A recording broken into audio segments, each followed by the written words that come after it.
Good afternoon. My name is Svetlana Gritsenko. I'm heading the national programs of Victor Pinchuk Foundation. Welcome to a roundtable, how to support Ukraine and deter Kremlin aggression. Roundtable will be held in a format of interactive discussion. So we'll have time for questions and answers, your comments, and we'll try to invite as many as possible people to speak, so please be short in your comments. Few organizational issues before we start. First of all, please, as you see, there are many cameras here, so the event is being recorded, so we kindly ask you to turn off your mobile phones if possible, and while speaking, please put on the microphone and put it off when you're finished. Roundtable is organized by Victor Pinchuk Foundation, Yalta European Strategy, and the Eurasia Center of Atlantic Council. We're delighted to have a delegation from the United States here today with us.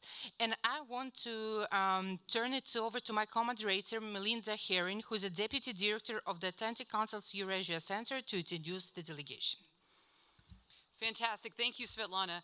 It's really, really great to be here with you. Our delegation is led by Ambassador John Herbst, a former U.S. ambassador to Ukraine and the Senior Director of the Eurasia Center at the Atlantic Council. My friends, we came here with a simple message. We are deeply worried about the current Russian escalation, and we support Ukraine's territorial integrity, full stop. We all strongly believe that the West needs to do more now to convince Vladimir Putin to de-escalate, and that's why we're here. So it's my great pleasure to introduce our delegation.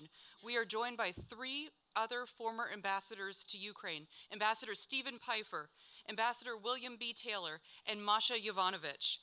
We are honored to have Alexander Vershba, the former U.S. ambassador to Russia and Deputy Secretary General of NATO, with us as well.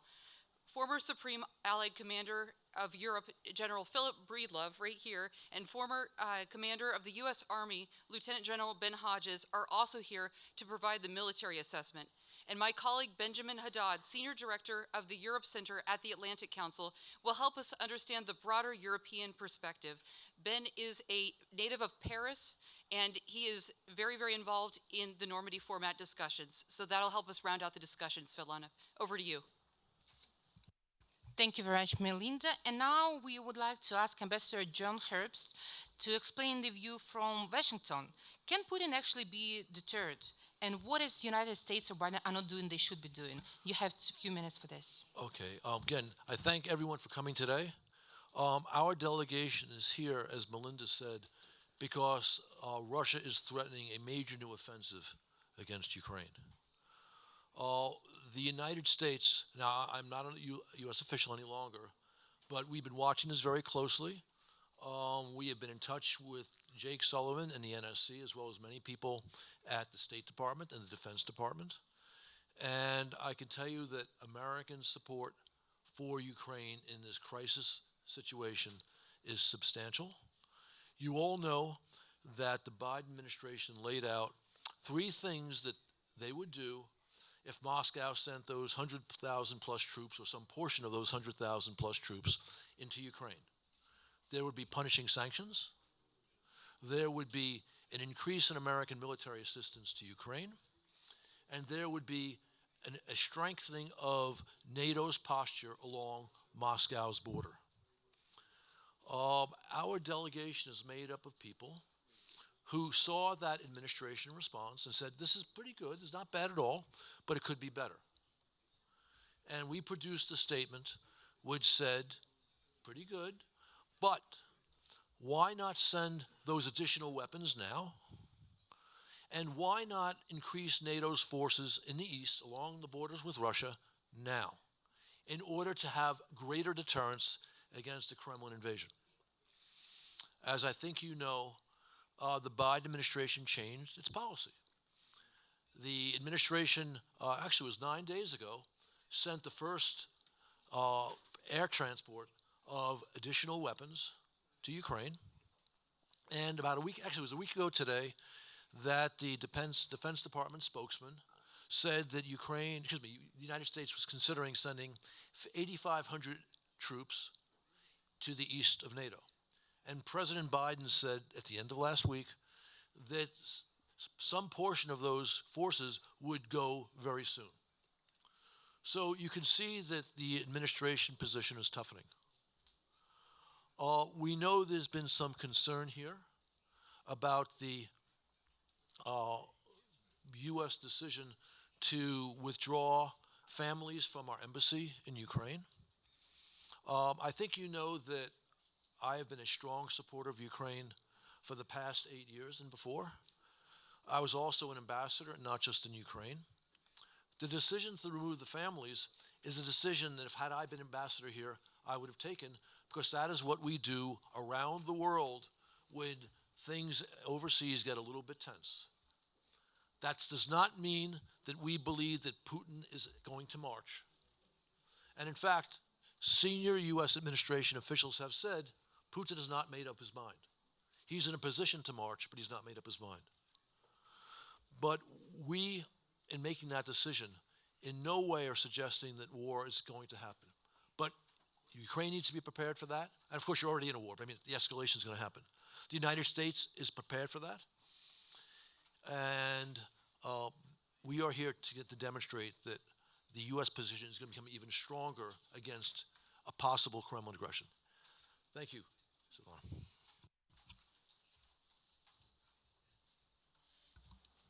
Great, thank you so much, Ambassador Herbst. General Breedlove, what's Putin's game plan and how should President Biden respond? You have 3 minutes, sir. You told me 4 minutes. Okay, 4, fine. First of all, thank you all. It is great to be back in Ukraine. And here, maybe in about one more year, I will have been here as many times as a mister as I was as a general. And let me tell you how scary it is to sit in front of you and talk about Putin and Ukraine, because you know so much more than we do. And every time I come, I learn something new. Once again, Russia is on the border. I think we have to ask ourselves the tough question of why. As I have read the papers that Mr. Putin has put out over the past months, it's clear in his paper about Ukraine that he still sees this great country as a part of Russia. And clearly he has his sights at some time making that happen again. And while his sights are clearly on Russia, if we read the last two papers that Mr. Putin handed to NATO, we see that his question and his desires are even bigger than Ukraine. And that in his heart, he wants to rewrite the security architecture of Europe, to reapproach what he had in the Warsaw Pact days. Remember what he said about the fall of the Warsaw Pact. He said it was the greatest catastrophe of our time. And now we see him positioning force and pressuring nations to try to recreate that security environment that he had. And this crisis is completely manufactured, completely contrived by Mr. Putin to advance those two goals. And may I say that in grading the paper, as we say in university, in grading the paper of the West to include my country in 2008 after Georgia, and in 2014 after the first and second invasion of Ukraine, I think the West didn't get it right. And so we are once again here. In fact, my favorite saying across the last 2 months, I learned from raising my 3 children and now my 2 grandchildren. And that is, if you reward bad behavior, or if you allow bad behavior to stand, you will see more bad behavior. And now is the time for the West to get it right. I believe that Mr. Putin has built a toolkit on your border, a toolkit that provides him 3 options. In my humble opinion, there are other authors who write more, but it provides him 3 options, one sort of in the north through Belarus, one in the center through the Donbass, and one in the south along the coastline. And each of those options have different strategic goals. Possibly the overthrow of your great government in the north. Possibly the embarrassment and the split up of NATO and European Union by invading through the center. and saying, I'm here, you're not. I'm in control, you're not. And then possibly in the South, a more punishing economic blow to your great country, taking away the port of Mariupol and possibly advancing to the water and beyond at the north of Crimea. So what do we do? I've got about a minute left. What do we do? I see two tracks that I worry about. The first track, as the ambassador has talked about, is our continued support to Ukraine. Our continued support in training and in equipment and standing with your soldiers. And that takes lots of forms. And there are lots of things that we can still do that haven't been answered yet from the West or Washington, D.C., that I think we need to consider. Second is we need to stand firmly in NATO and offer to NATO our forces as Americans. And if NATO chooses not to alert the NRF or alert the Very High Readiness Joint Task Force, then offer our forces bilaterally around NATO to give Mr. Putin problems. We need to support Ukraine in Ukraine's narratives. We need to hold to our values as an alliance and continue to provide material support and give you the very best we can in our intelligence and situational awareness. In NATO, we need to fight for unity and solidarity, not only militarily, but in message. Again, we need to hold to our values as an alliance. We need to increase our readiness and move forward into the forward areas of NATO. And that will tell Mr. Putin that all the things that you didn't want to happen are going to happen if you continue your pressure on this great nation. Thank you again. Thank you so much, General Breedlove. I think that was just under 3 minutes. Well done. I would like to ask Ambassador Vershbaugh to outline the factors that constrained Vladimir Putin from invading Ukraine.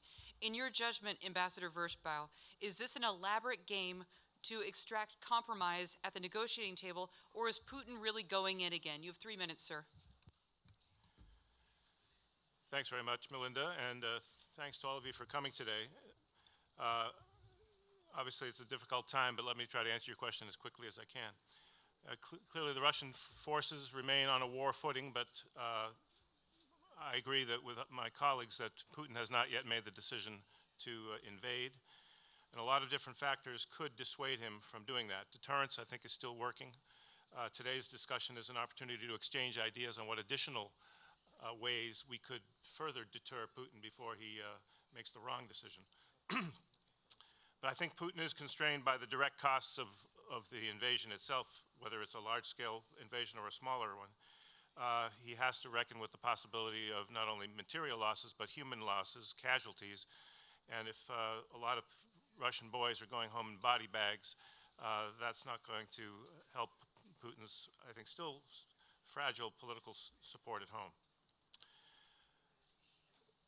Then there's, of course, the costs of the sanctions that he knows will inevitably be imposed if he does launch some form of aggression. That will include lost economic growth, cut off from the international financial system. Nord Stream 2 will definitely be dead. So all these things, despite their bravado and despite the fact they can ride out sanctions in the short term because of their hard currency reserves, but I think he has to reckon with serious economic costs, that these sanctions will be much more substantial than anything before. I think he is worried about the political rupture with the West, despite his defiance. But I think in particular he's worried that he's going to end up being worse off in relationship to NATO than when he started this crisis. I think he's been surprised by the transatlantic unity and unity within NATO. I think he now has to reckon with the fact that his gambit is going to lead to more NATO forces along Russia's borders. It's going to lead to continued military support to Ukraine. He's not going to get the negotiations that have been offered on missile deployments and other risk reduction measures. I think it's increasingly clear, and you see this in the words of many Russian pundits, that he has overreached. Now, on the other side, Putin is going to continuously assess whether his failure to move ahead and coerce Ukraine now, and he wants to coerce Ukraine, obviously, into rejoining Putin's orbit, whether that would risk losing Ukraine forever to the West. And of course, it would make it impossible for him to restore the Russian Empire as he is striving to do. So there are factors that may impel Putin to act, but I think there's plenty of constraints that make aggression increasingly distasteful and may ultimately convince him to seek a diplomatic way out. Now, is this just an elaborate game, as you asked? Yes, many of the Russian proposals were deliberate non-starters. They weren't intended to be serious subjects for negotiation. But I think even now, the fact that Russians are allowing diplomacy to continue, despite some early language saying it was a waste of time, suggests that they may be looking at whether some of the points in the US and NATO responses might be worth pursuing and could start a path towards de-escalation that would be beneficial to everyone. The odds aren't bright for that, but I think that we have to continue with our deterrence strategy, continue to do things even before Putin decides, to show that the costs are going to steadily go up, and we might, just might, be successful in achieving a diplomatic solution.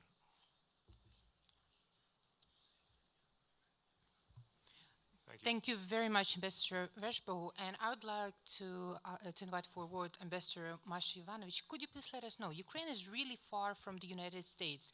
Why does it matter for the US national interests? Thank you. But before I start my comments, I just want to say that it is so good to be back in Ukraine after almost 3 years, especially in a room with so many of my friends. And so it's just great to be here. Thank you.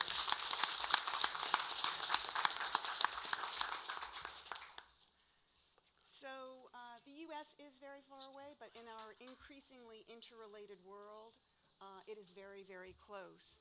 We want to show support, and we need to show support, not just because we admire and respect the spirit of the Ukrainian people, which of course we do. We are supporting Ukraine because it is in our national security interests. It's the smart thing to do, to support Ukraine. But the U.S. is also a country of values, and supporting Ukraine is the right thing to do as well. It reflects who we are as Americans, one democracy supporting another democracy in the face of an authoritarian and increasingly aggressive adversary. We see Russia repeatedly violating the principles and standards of international behavior, established in the UN, the Helsinki Accords, the principles of sovereignty, territorial integrity. Can you not hear me? Closer to you. The principles of sovereignty, of territorial integrity, of self-determination, non-intervention in internal affairs, no use of force or even the threat of force. Russia continues to violate these principles. Again, as General Breedlove said, I don't need to tell you this. You're living this every day and have been for some time. And I don't need to tell you what the cost of Russia's unwillingness to allow the Ukrainian people to determine their own destiny is. And I think that's the key thing. This is Ukrainians deciding for themselves what their own future is going to be. At least 3 times, in 2004, in 2014, and again in 2019, Ukrainians chose to live in a country under the rule of, that is governed by the rule of law, where people are treated with dignity. In other words, in a democracy. That's not a US decision or a Western decision that is imposed on the Ukrainian people. That is a choice the Ukrainian people have made. But I will say, the American people, and I think people in the West, welcome that decision because we believe that more democracies means a safer world for everybody. It is easier to do commerce with other democracies, and it makes a safer world. So it's my view that this is, and I think the view more broadly of many in Washington, that this is a moment for democratic nations to decide. What kind of a world do we want to be living in the future? Are we going to stand by while authoritarian states carve up their neighborhood, weaponize energy supplies, deny access to sea lanes for commerce, because we've seen all of those things and we continue to see it. If we don't support Ukraine, we can expect to see a lot more of it as well, making our world less secure, less free, and less prosperous. And it's not just Russia that is taking the measure of the United States and the West. Other authoritarian countries are also taking note about how we handle this moment. While this is not necessarily a fashionable argument in Washington, I believe U.S. credibility is on the line right now, and we need to be stepping up. And as you heard, I think we have been stepping up, and I think we will continue to do so. We need to support Ukraine by deploying deterrence, but also by deploying diplomacy, not just for Ukraine's sake, but for our own. And I have to say, we are diminished if we don't do that, because as I said before, it's a smart thing to do, but it's also the right thing to do. And if we don't, Russia will continue, as General Breedlove laid out, its aggressive actions, and frankly, other countries will as well. And that makes our already very challenging world an increasingly dangerous world, and we need to be moving things in the other direction. So, as I said before, сказала, що розумно так робити, правильно робити, все підтримувати Україну, але також я би сказала, що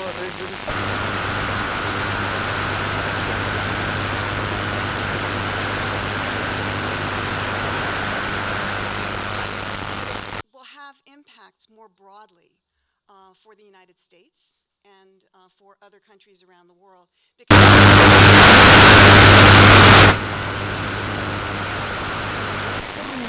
такі світ, якому ми будемо жити в майбутньому. Тому я можу сказати, що тепер те, що стоїть на фактично те, що стоїть перед нами. Wonderful. Thank you so much, Masha. Those were really passionate and well delivered remarks. We want to make this discussion interactive. We didn't fly from Washington to sit up on a dais and have you listen to us. We are really eager to hear what you have to say, and we want to make this interactive. We have about an hour to have a discussion, and I'm going to open, Svetlana, we're opening the floor to questions. Unfortunately, you don't have table tents, so you're going to have to do it the old-fashioned way and just raise your hand. So I'm going to ask, I know that I can count on my friend, Mr. Roman Washuk, to give a comment.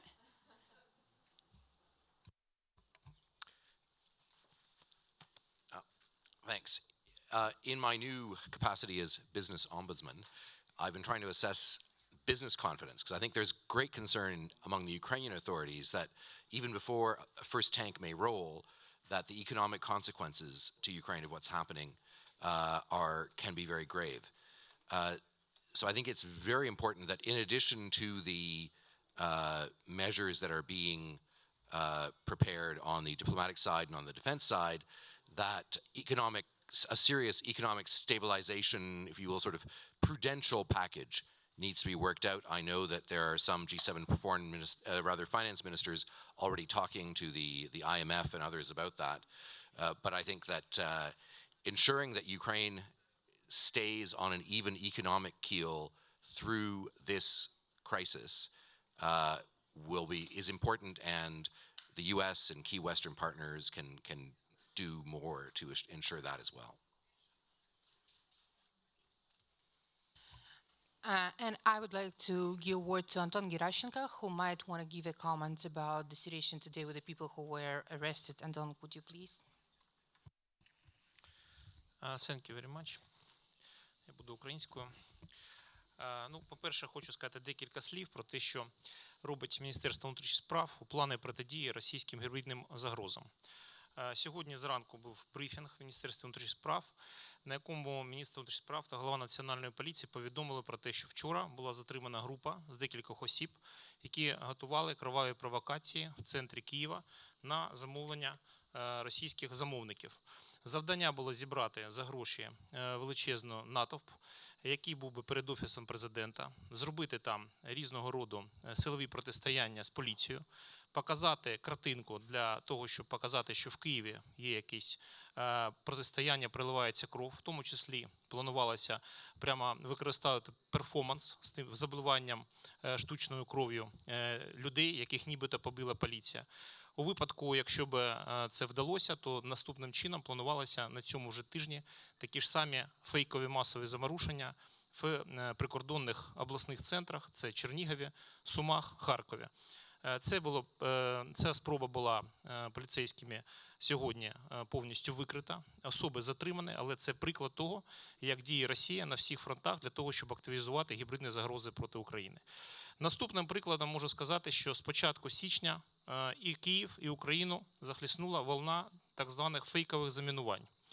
Для порівняння, якщо в цьому місяці вже у нас біля 400 телефонних дзвінків про замінування станцій метро, вокзалів, шкіл в Києві та по всій Україні, то минулого року за січень місяць в Києві було лише 2 таких повідомлення. Звісно, що все це приводить до нервових зривів. Ну, наприклад, приходять листи до поліції, де пишеться, що я такий-то, такий-то терорист, замінував одночасно 48 шкіл. Звісно, що поліція повинна реагувати, повідомляються директори шкіл, виїжджають наряди поліції, але все це приводить до стресових ситуацій серед дітей, підлітків, серед їх рідних. Також ви знаєте, що в січні була перша за останні роки серйозна кібератака на сайти органів влади. Ми все це також пов'язуємо з розвитком російської гібридної загрози проти України. Можу також сказати, що залишається загроза у вигляді використання організованих злочинних угруповань, так званих злодіїв в законі, кримінальних авторитетів, як елементів тиску на криміногенне середовище в Україні. Тому що більшість кримінальних угруповань мають зв'язки в Російській Федерації і можуть також використовуватися проти стабільності нашої країни. Минулого року були введені санкції проти злодіїв в законі та кримінальних авторитетів. Вони дали свій певний позитивний поштовх, і ми цю роботу будемо продовжувати. На жаль, у нас треба констатувати той факт, що є величезна проблема в сфері відповідальності МВС. У нас досі відсутній серйозно облаштований інженерно-державний кордон з Російською Федерацією та Білоруссю. Тільки невеличкі частини кордону були в свій час побудовані. Цього року виділено вже 900 мільйонів гривень на те, щоб облаштовувати кордон. І це дуже необхідно для того, щоб протидіяти якраз гібридним загрозам з боку Російської Федерації. Дякую за увагу. Super, thank you so much. I think, Anton, I'm really surprised when I read the reporting about what's happening here. And in English, the bomb scares are not being reported at all. And when you look at the numbers, they're very, very large. So I hope that Western reporters who are here will start to make sure that they include that in the reporting. I want to group these questions rather than just having a random conversation. So we in America, we hit the volleyball back and forth. So I had a comment from Washuk about economics. I want to go to Andy Hunder from AmCham and ask him, could you respond to that or amplify on that? And then we'll come back to the security threat in a minute. Thank you, Melinda, and welcome to the delegation, especially a very warm welcome, Masha. Great to see you back in Kyiv. I think in terms of the AmCham this year, we're celebrating 30 years, and over the last 30 years, I don't think we've had a moment like this. And I think the biggest challenge the members are facing today is communicating with head office. It's really the messaging and the how do you communicate with head office. I think that's the biggest challenge, because we are getting two sometimes very separate and very different points of view across about the risk. So the news coming out that's being in the US media is that it's imminent. Again, the word translated in Ukrainian, we've already seen how difficult that is to translate. But the assurances that we're getting from the Ukrainian government, it's business as usual. So I think that's where we see a real challenge, and that's what we're trying to understand. Because businesses are here, contingency plans, for many contingency plans have been in place already for 8 years. Obviously, the last 2-3 weeks, contingency plans have really been beefed up, and some have very detailed contingency plans. What happens if? But I think it's really finding that messaging, because the business is here, business is resilient, business wants to continue operating, investing, and working in Ukraine. These moments are becoming more and more difficult. How to explain to head office not only why you should continue investing in Ukraine, but why have you not left yet? And I think those are the real challenges that we are seeing. So I think, what the business community would be asking for is any support in getting the messages across to head offices in the US, across Europe. Really, what is it? Business wants to continue working, investing, paying taxes, keeping the economy going, and I think that is a priority. Thank you. Thank you very much, Andy. And I would like to give a word to Kira Rudik, who's heading the Golas party, to give a bit of Ukrainian perspective. Thank you. Доброго дня. Перш за все, я хочу подякувати всім нашим міжнародним партнерам, всім друзям України за те, що сьогодні ви тут. Це надзвичайно важливо.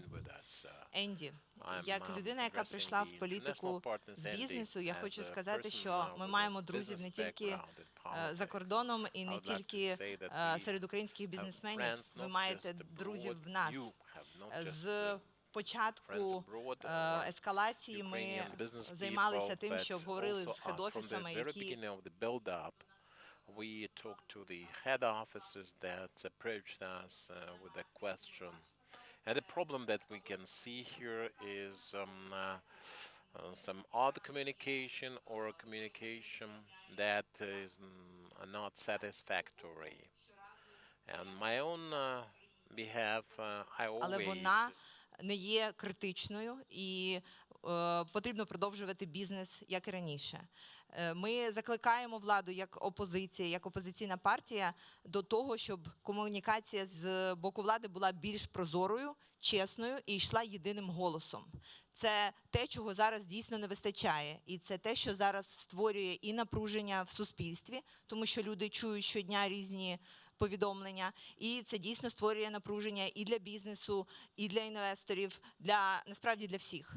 Єдине, що потрібно робити в кризові моменти, це говорити правду і говорити її однаково з усіх гілок влади, і бажано, щоб це була і влада, і опозиція, які говорять єдиним голосом. Це те, чого ми намагаємося досягнути зараз як політики. Тепер щодо повідомлень про паніку або повідомлень про те, що відбувається зараз в Києві. Я хочу розказати вам, що я бачилась вчора з представниками загонів територіальної оборони, і вони просили передати і нашим друзям, і міжнародним партнерам, і всім, хто може почути, що коли в суспільстві паніка, то перш за все з полиць пропадають продукти, пропадає сіль, пропадають якісь інші продукти першої необхідності. В Києві цієї проблеми нема, в Києві єдиний товар, якого зараз дуже важко знайти, це патрони. Тому паніки ніякої нема. Тому всі українці зараз розуміють, що у нас є сильна армія, у нас є сильні союзники, і ми будемо продовжувати працювати так, щоб самі стати сильнішими. І в цьому я вдячна нашим друзям за кордону, і ще раз хочу запевнити, що ви маєте друзів тут. Super, thank you. Do I have more questions about business or economics or the panic? Yes, gentlemen, I don't know your name. I'm so sorry. Michael Dasenko, U.S. Ukraine Business Council. I kind of want to jump on what Andy said and add a little bit.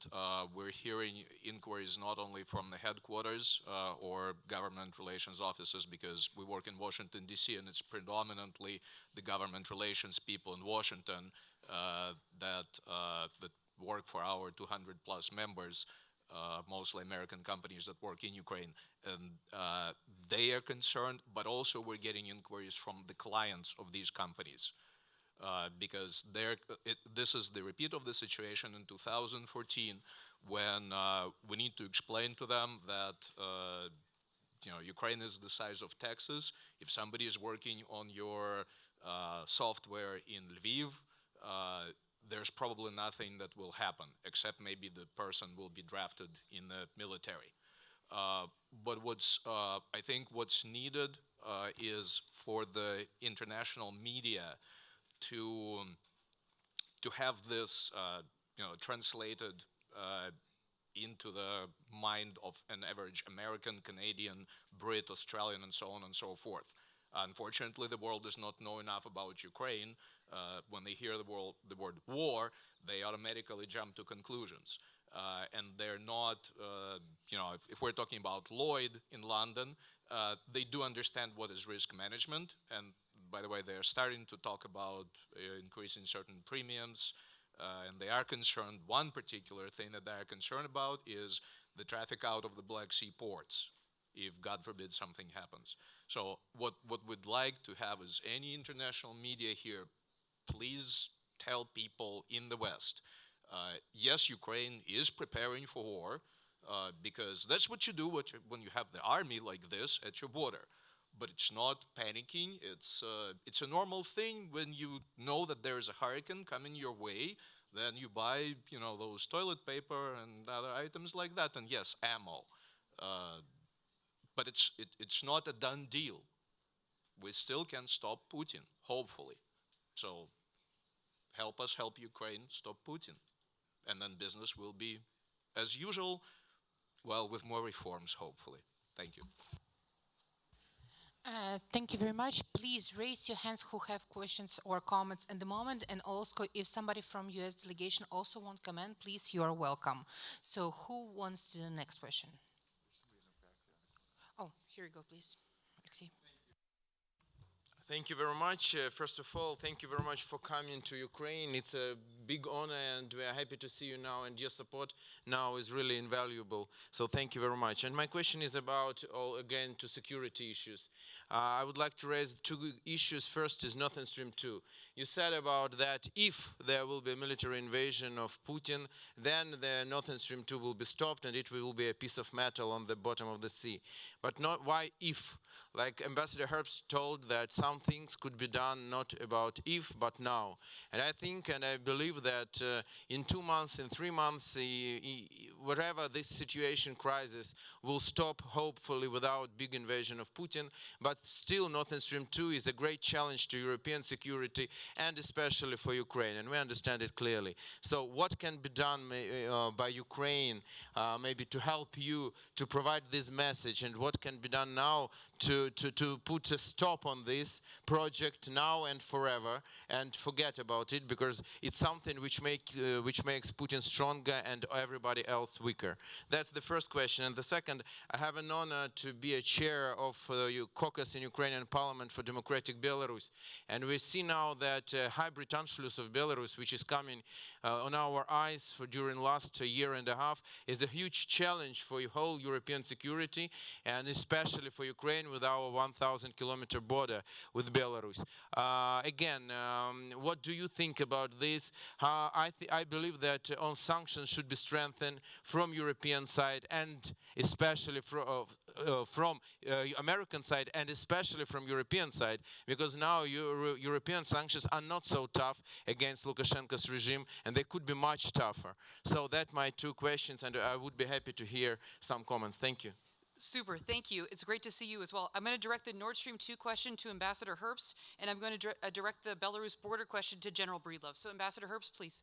Okay, I think some of you know that I'm a strong opponent of Nord Stream 2. But I agree with a point made by my colleague, Ambassador Steve Pfeiffer, who says that if we were to sanction Nord Stream 2 now, before a Russian invasion, it would remove that as a deterrent during this period. So I think that would be a mistake at the moment.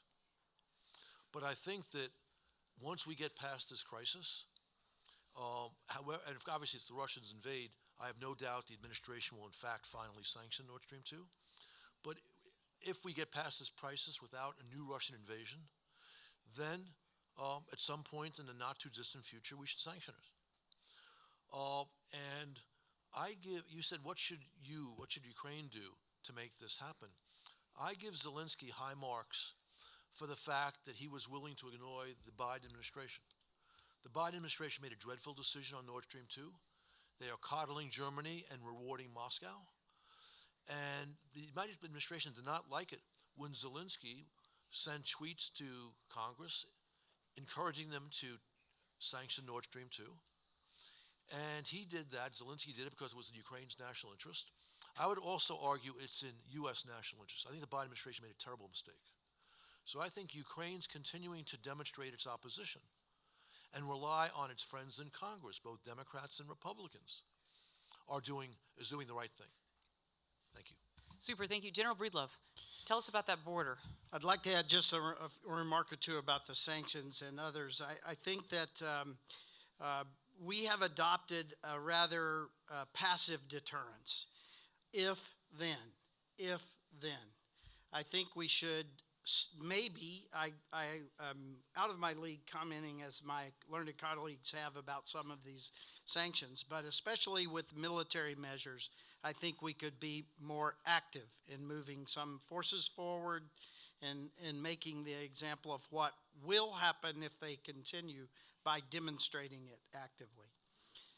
On Belarus, I will pose the following thought about sanctions. There are lots of NATO and some European Union countries who are slow to want to impose additional sanctions on Russia because they know what that could mean to their own business and others.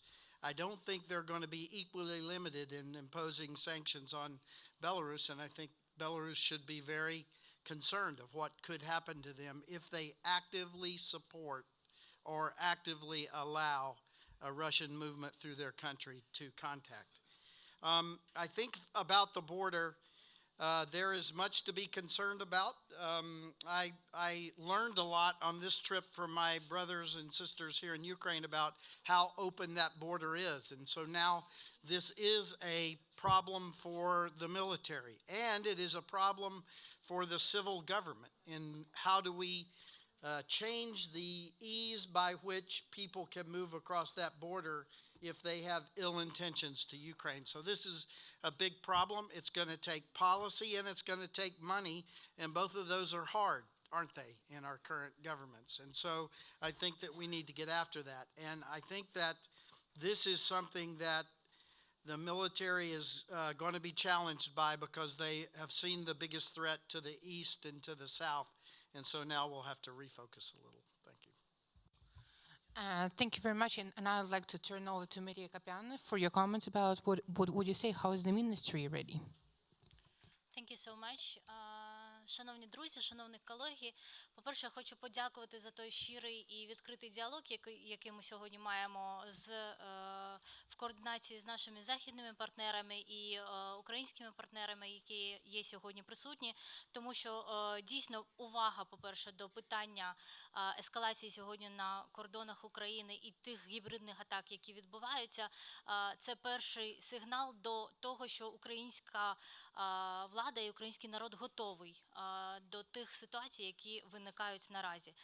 Те, що, по-перше, я хотіла зазначити, що допомога, яку на сьогодні отримує українська сторона, вона дуже важлива як в макрофінансовій допомогі, так і в тій технічній допомогі, яку отримують Збройні Сили України і всі інші правоохоронні органи.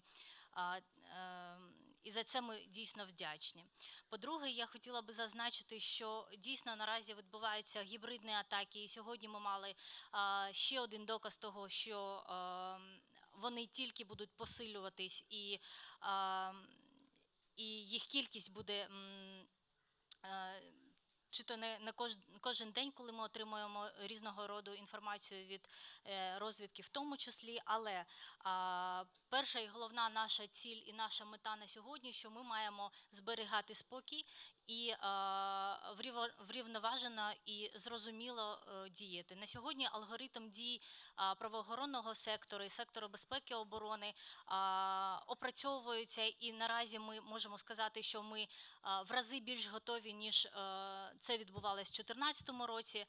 І хочу зазначити, що ми плануємо велику кількість, і це наразі відбувається навчання як Збройних сил України, так і системи Міністерства внутрішніх справ в складі Державної прикордонної служби, Національної гвардії, Національної поліції, Державної служби з надзвичайних ситуацій. Це і навчання щодо посилення кордонів, і операція «Полісся», яка відбувалась починаючи з початку грудня минулого року, відпрацювала і продемонструвала, яким чином ми будемо діяти в разі атак з боку білоруського кордону. І, на жаль, дійсно, великі ділянки кордону не облаштовані на сьогодні технічними засобами і інженерно-технічними спорудами, але ми розуміємо, як ми цю атаку будемо відбивати. І наступний рік, на цей рік, на 22-й рік закладено кошти державного бюджету щодо облаштування кордону. І я також дякую тут нашим партнерам, які зреагували дуже швидко, надали нам додаткову матеріально-технічну допомогу. І ми сподіваємося, що до кінця 2022 року ділянка українсько-білоруського та українсько-російського кордону буде облаштована в тому числі інженерно-технічними спорудами. Я хочу також привернути увагу, що не тільки аналітично-дипломатичні кола зараз всю увагу націлили на координацію зусиль навколо ситуації в Україні, а в тому числі і правоохоронні, і безпекові органи. До речі, я дякую канадській стороні. Сьогодні у нас була міністр оборони Канади, з якою ми дуже детально і ретельно проговорили ситуацію і взаємодію з канадською стороною, і в тому числі з іншими партнерами. І я хочу повернутися до тези, що в першу чергу психологічна стабільність і врівноваженість як професійних кол, дипломатичних кол, так і населення України надасть нам змогу реагувати на ситуацію, яка буде виникати, і дасть нам можливість не розбалансувати і не залякати населення України, і в тому числі втримати економіку держави. Дякую за увагу. Wonderful. So we've danced around the big question. We need to talk about the threat. Is the threat imminent or not? I want to ask Ambassador Pfeiffer for his opinion on this. Arsen Avakov, I'm looking at you. And then Andrei Zagordnyuk, I'm looking at you. I need you to come to a microphone. So Ambassador Pfeiffer, you're first. Thank you. No, I think we have seen now for more than 2.5 months a major Russian buildup on the border and near Ukraine. And that buildup continues in a way that would give the Russian military, should the Kremlin decide, options for substantial operations against Ukraine. It's hard to predict when this might happen, and it may well be that Vladimir Putin himself has not yet decided whether or not to use force. And I would argue that now is the time for the West to assume the worst. We should assume that there is a plan in the Kremlin for a major military operation at some time in the not-too-distant future against Ukraine, and then the West should be doing everything it can to deter and dissuade the Kremlin from making that decision to go to war. And that is by making clear to the Kremlin that there will be very real costs to Russia of doing so, costs that would outweigh any political gains that the Kremlin might hope to achieve. And they've been articulated in the United States as very intense sanctions, more military assistance to going to Ukraine, and it's good to see that the United States and other allies are not waiting until there is an attack to provide that assistance. But also third, and you're beginning to see this now even in advance, NATO taking steps to bolster its force presence on the eastern flank.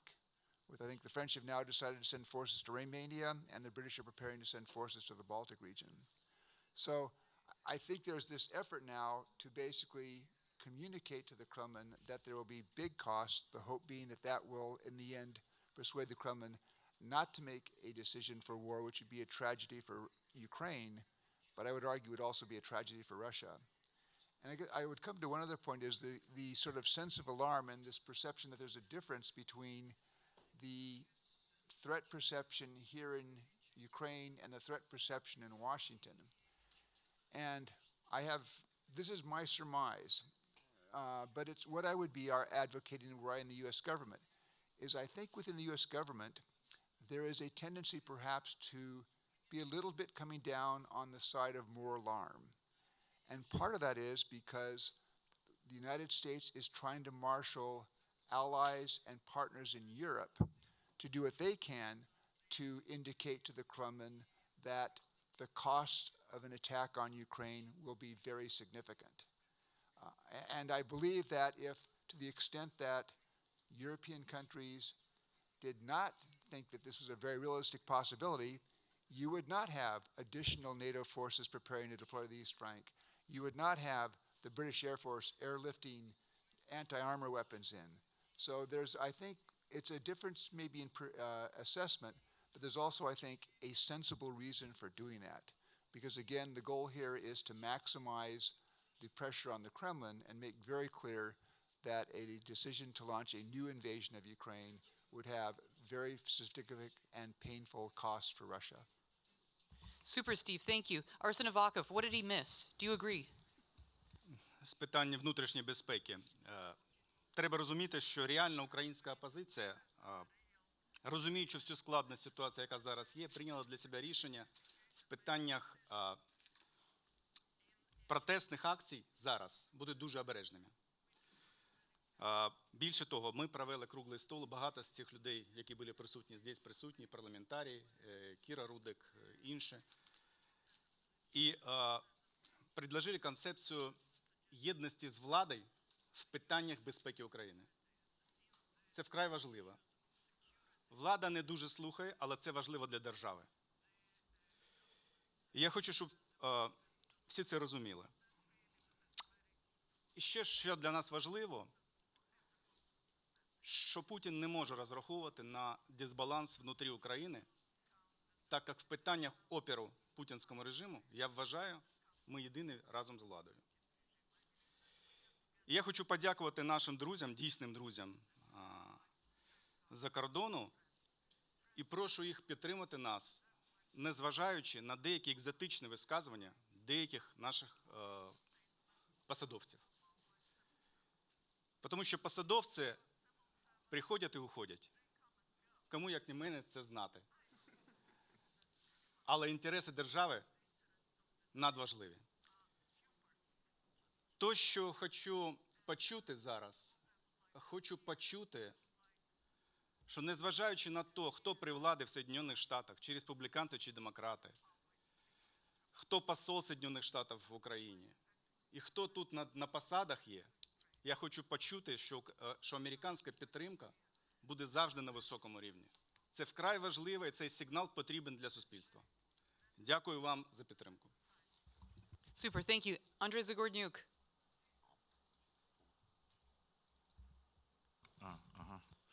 Добрий день, дякую за слово.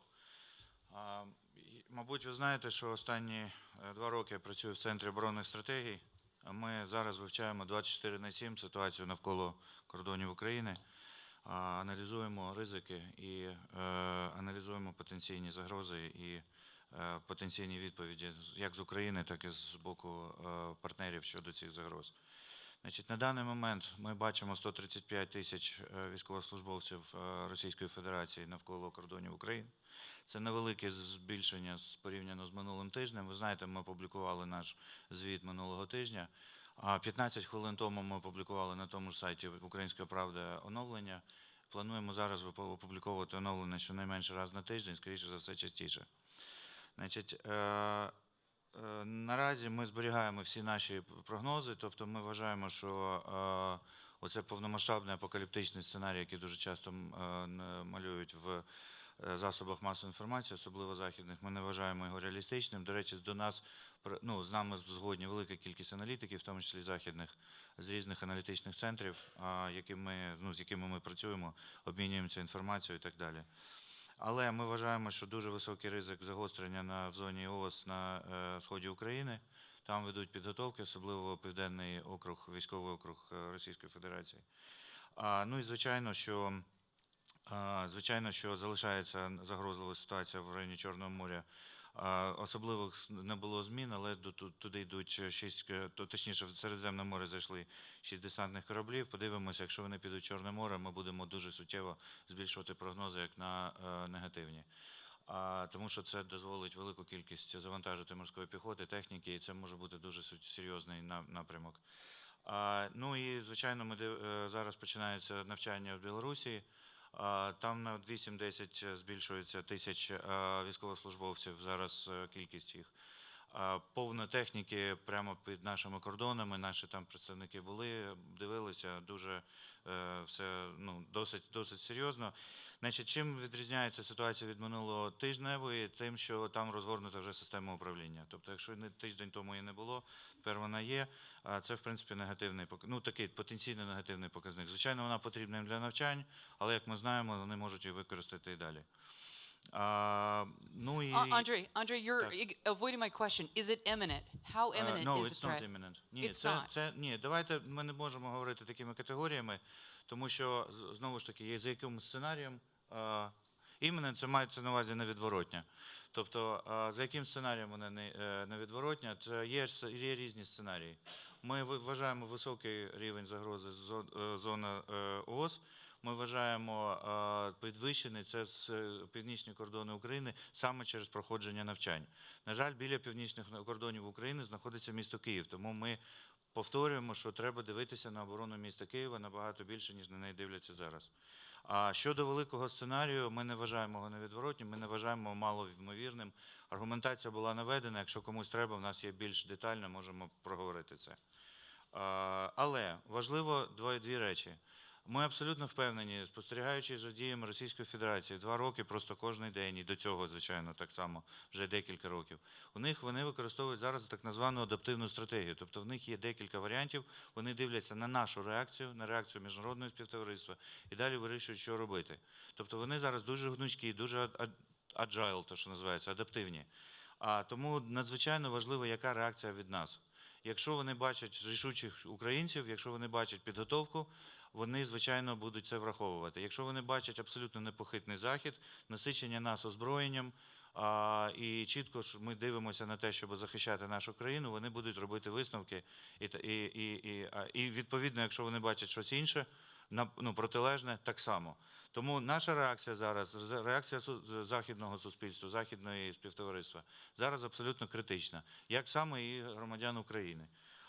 Ні в якому випадку, якщо можна використати цю можливість західним експертам, ні в якому випадку не можна розглядати будь-які уступки Росії щодо членства в НАТО і так далі. Тому що от наразі всі такі поступки, вони будуть використовуватися як підтримка цього стратегії примусу, і це збільшить ризики, а не зменшить.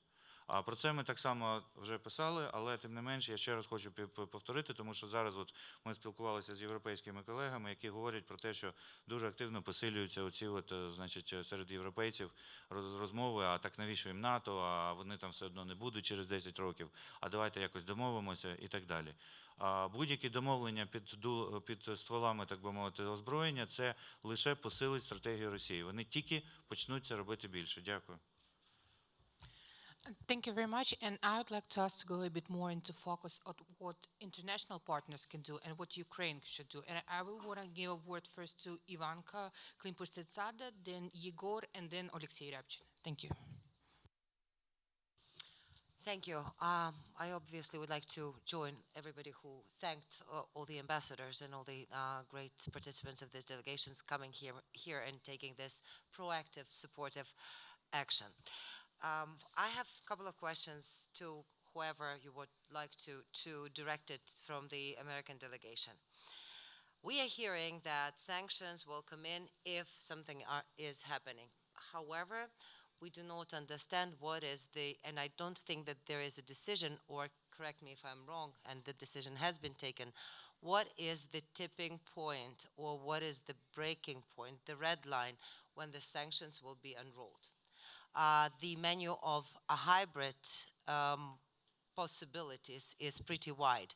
So are we just expecting that it will be reaction to the troops coming in, or bombardments starting, or something of that military type? Or we can also see the reaction of sanctions if some subversive activities are happening in different types of in different Ukrainian cities, if there are some other types of the hybrid attacks launched by Russian Federation also on the Ukrainian soil. That's first question.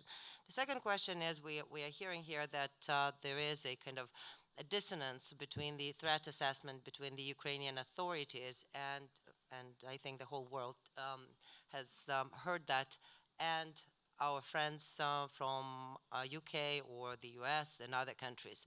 So my question is, how do you think, or whether do you think this dissonance and this reaction of the highest political leadership of Ukraine is or is not going to influence the policies that your country, specifically the US, or any other countries are going to take with regard to further actions of support towards Ukraine, and also raising stakes in deterring Russian Federation? And the third thing that I wanted to ask was also connected with regard to Nord Stream 2, but maybe a little bit making a bit of a twist to that. Don't you think that basically, Putin has brought us back to discussing something that we should have already cut off for him as a possibility to discuss right now by raising stakes and by bringing additional troops around Ukraine? I think basically he makes us talk about other type of threat in this particular moment, as opposed to actually sorting out all those problems and threats that we've already seen him being imposed on Ukraine. Thank you. Thank you, Ivanka. Okay, General Breedlove, would you please take the hybrid question? And I'd like to ask Steve Piper to address that difference of opinion between America and the U.S. General Breedlove. So we have long struggled with how to bring pressure back against a hybrid opponent. The most exciting example in the United States is we really have no organization in our government to answer information campaigning. No government officials, no organizations, and no policy to address information campaign. And so all across the West, and your great nation and others, we have a lot of work to do to answer some of these problems. Additionally, much like was said earlier, I paraphrased it and I said Western media is not reporting a lot of the security events that are happening in this country. We have a problem of not being communicative, or frankly, our press is more interested in troops on the border than what's happening inside the country. And so I think we have to be more cooperative in making sure that all nations understand actually what's happening in this hybrid fight that you were asking and talking about. But the main thing that I would say is my personal frustration is a nation has a lot of power. I like to use the model diplomatic power, informational power, military power, and economic power. When the West deals with Russia, it's sanctions, more sanctions, wider sanctions, deeper sanctions, extra special sanctions, and sanctions above all sanctions. We don't reply very well in diplomacy, information, and military when we deal with Russia. And my very first plea to our government is we are being attacked across all elements of a nation's power. We should be responding with all elements of a nation's power. I don't know if that answers your question, but that's what I think. Super, thank you so much. Ambassador Pfeiffer. Yes, no, on the different assessments and the dissonance that I think some see, first let me say that there can be just honestly different assessments based on the same intelligence. I mean, all of us on the American side who've served in government have undoubtedly seen at one point or another when there was the same intelligence, but different agencies within the U.S. government came to different conclusions about what it meant, how serious it was. So I think that's part of it. In terms of the effect, I don't think you've seen, and again, as I said, I think it's right to be more alarmed now and to be acting as if we do fear the worst. And I don't think that dissonance has affected that, because you are seeing greater supplies of defensive equipment, weapons, anti-tank missiles, and arms flowing to Ukraine over the last 5 or 6 weeks. And I think that's a reflection of the West seeing things perhaps in more stark terms than perhaps here in Kyiv. I guess the last point I would make is there may be some value in having Western and Ukrainian intelligence officers sit down and just go through the evidence and say, why are we coming up with these different views? And that may be a way to reconcile some of the differences that seem to have emerged in the last couple of weeks. Thank you very much. And now Yegor Cherny, please. Thank you very much. Thank you for coming. First of all, I would like to express my deep gratitude for the support of the United States in this difficult moment of our history. And I would like to maybe add to Andrei Zagorodnyuk what he said. Yeah, definitely. We have right now the same number of troops near our border as it was a year ago. However, today we have another rhetoric of Kremlin about Ukraine. And actually another situation with our support inside Ukraine of EU and NATO. And I think, well, right now it's the numbers are the support of our movement to EU, it's approximately 80%. Our movement to NATO, it's 60%. So the highest numbers since 1991. And actually, I think that the reason why exactly now Putin tried to put an influence on Ukraine, because the window of opportunities is closing. And we understand that Ukraine is not only one goal of Putin. And if we remember the speech of Putin from several years ago about the global political territory or sphere from Vladivostok to Lisbon, or about the greatest tragedy of this 20th century of the collapse of USSR. So the main goal of Putin, it's not only Ukraine, it's at least reestablishing of USSR and maybe spread the influence to Warsaw Pact. That's why Ukraine right now in this epicenter of not a war between Russia and Ukraine, but a war between authoritarian and democracy words. And we really need support, and we see this unprecedented unity of the Western world. Well, let me be frank, honest. Not all countries are so united. Germany, unfortunately, has a little bit separate position, and it's really disappointed us as Ukrainian people. A few words about panic. We don't have a panic, but right now, unfortunately, all the situation pressure on our economy, and we see these consequences on our rate of our currency and on some numbers of our economy. However, there are no panic, especially in army. I was several days ago with the delegation of the UK Parliament in NATO zone, and there are no panic. We all are ready to fight if we will need to do this. And not only army, but the spirit of nation is high. And if Putin will decide to invade in Ukraine, he will face with not only army, but all our nation.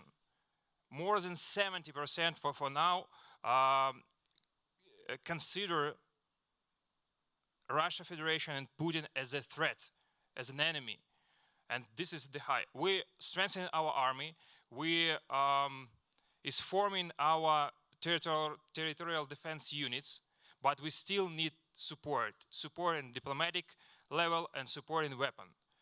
And we clearly understand that in the case of invasion, the first stage of this invasion could be aircraft bombing, missiles, artillery. So we need these anti-aircraft, anti-missile, anti-ship systems.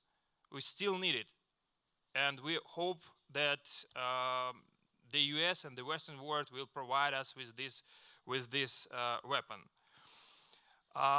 And the last but not least, from my point of view, the decision which made in 2008 about the making decision of map to Ukraine was great and was important, but nothing have been done since that. Since 13 years, we didn't have any step towards NATO and Ukraine. We do a lot of any national programs, but still we are in the same point. And I think it was one of the reasons why Putin allowed to himself this behavior against Ukraine. So my question, well, I have two questions. First of all, can we expect some points, not from only the US, but the whole alliance towards Ukraine in this situation? I mean, the first, at least the next step, the membership action plan to Ukraine. We clearly understand that we are not ready for now, and we are not talking about the membership in NATO tomorrow, in 2 years, or even 5 years. Igor, I'm so sorry to interrupt you. I got your question, and I'm going to direct it to Ambassador Vershba. Yeah, sure. The first, it's about map. Do we really any chance to move forward? And the second one, actually about Minsk agreement, because I understand that Russia tried to push fulfillment of this agreement on their own vision.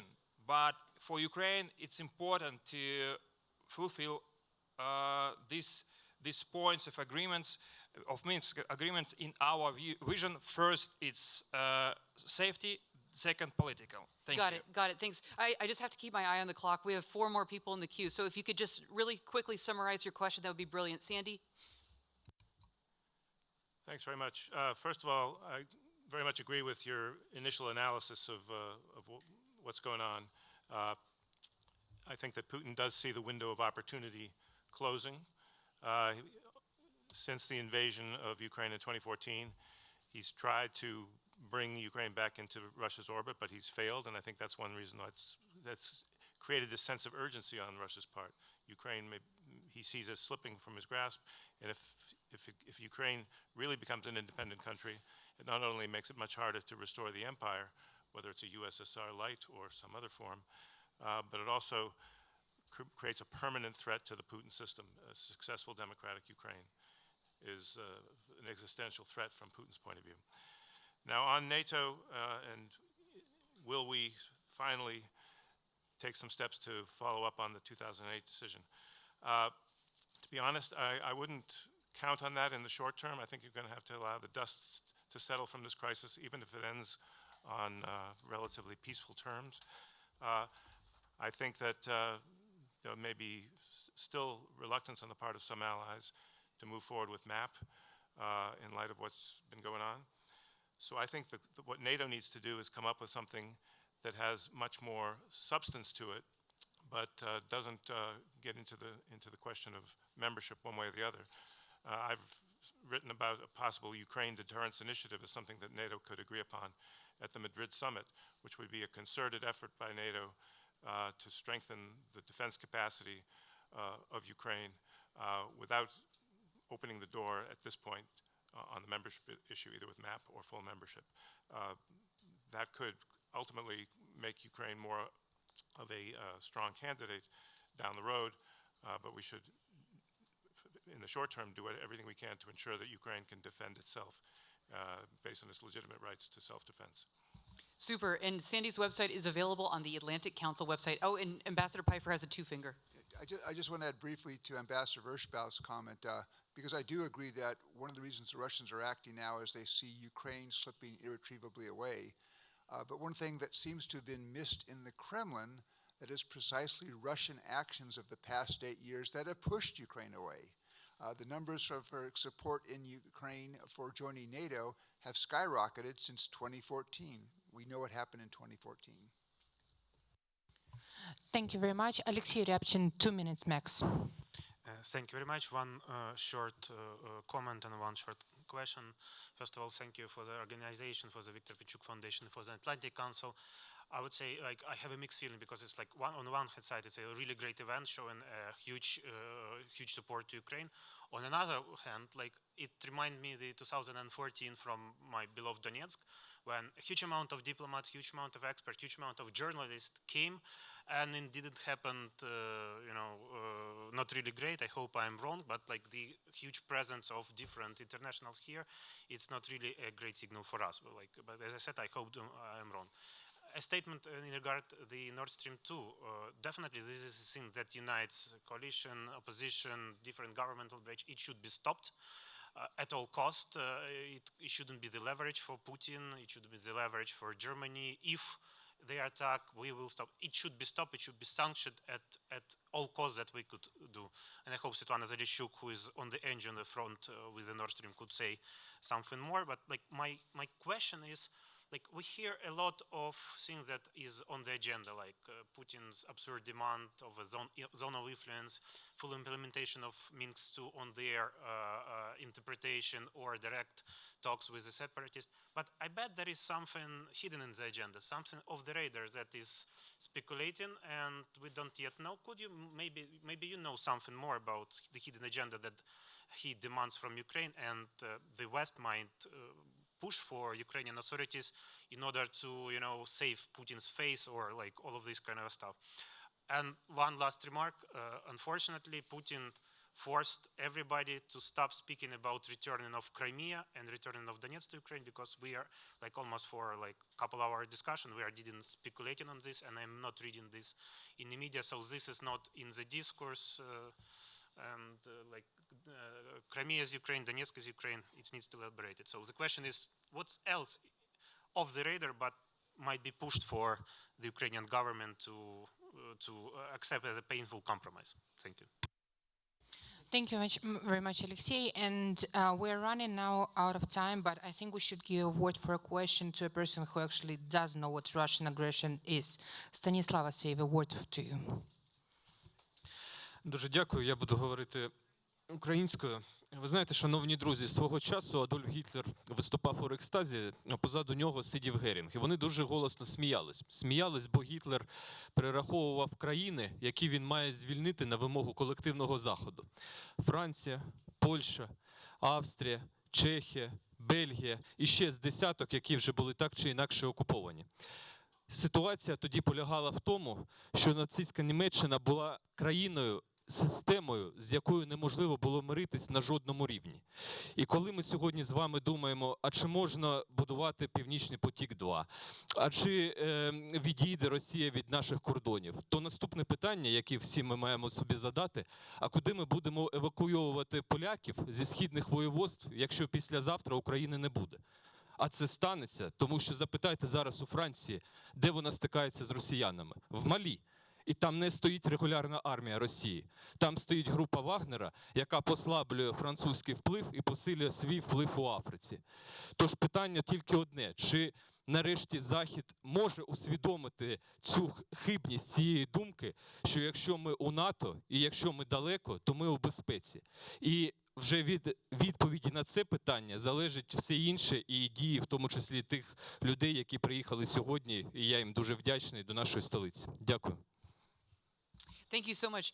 I am going to direct that question to Ambassador Herbst and ask him to sum this up. And on behalf of the Atlantic Council, I'd like to say thank you so much to our amazing partners, Svetlana and Thomas. We love working with you. Thank you for having us. Thank you for your hospitality. Let's do it again soon. Ambassador Herbst, sum it up for us, please. Yeah, I would also like to thank the Victor Pinchuk Foundation for working with us on this event, which we think is very important. Look,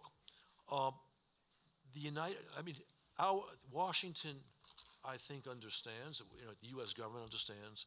Certainly, our group, our delegation understands that Putin's objectives go beyond Ukraine. Your fight is our fight. Putin's Munich speech in February of 2007 laid out a world in which American interests would be severely damaged. The documents that the Kremlin sent to the United States and NATO in December, right, those draft treaties, lay out a world in which Moscow's hegemony returns not just to the former Soviet states, but to all of Eastern Europe, the whole Warsaw Pact. Putin wants to rewrite the security system, these documents creating that security system, which Moscow itself signed, the Paris Charter, before that the Helsinki Final Act. He wants to rewrite basic principles like national sovereignty, like territorial integrity. If you listen carefully to what he says, he complains that the United States does not let him push smaller countries around. We have a vital stake in making sure that he fails. By providing the support we provide to Ukraine, and everyone in our group understands we need to do more than this. By providing that support, we make it unlikely that Putin will try the same thing in the Baltic states, in Poland, in Romania. And as an added bonus, we make it much less likely that China is going to pull the same stunt with Taiwan. America has had a bad 20 years of foreign policy in the greater Middle East. We mistook people who we thought could be good partners. We didn't understand who they were. You are a great partner for us. You are able to defend yourself if we help give you the means. The weapons, so you actually take it to the Kremlin in the Donbass, but also the sanctions which make Russia understand that, yes, they can seize an additional portion of Ukraine, but their economy is going to sputter and sputter and sputter. And eventually, they're going to lose. As long as we've got your back, and I think we are in the process of having your back better than we have, they're going to lose, and you're going to win, and we're going to win. Thank you. Thank you very much. I want also to thank our partners, Atlantic Council, for this great event that you brought a really fantastic delegation here in Ukraine. Thank you very much for your support for our country. And to spread the voice, to spread the message, we want to invite first the delegation to speak to our media. So if please others can stay here and the delegation can join and speak to media. And we're also inviting the others. Yes, Melinda? So John Herbst, Ambassador Pfeiffer, Ambassador Yovanovich, if I can get you guys to get up right now and please walk toward that wall where the cameras are, and everyone else keep sitting down. Ambassador Vershball as well. Yep, we're just, you're going to get mobbed. Everyone wants to talk to you. I need you to go to the media first. Walk toward the cameras, please. There's a lot of journalists who want to talk to you. Yeah, and we are inviting everyone to the first floor where we can continue with informal communication with a glass of wine. Thank you, Svetlana. Thank you very much.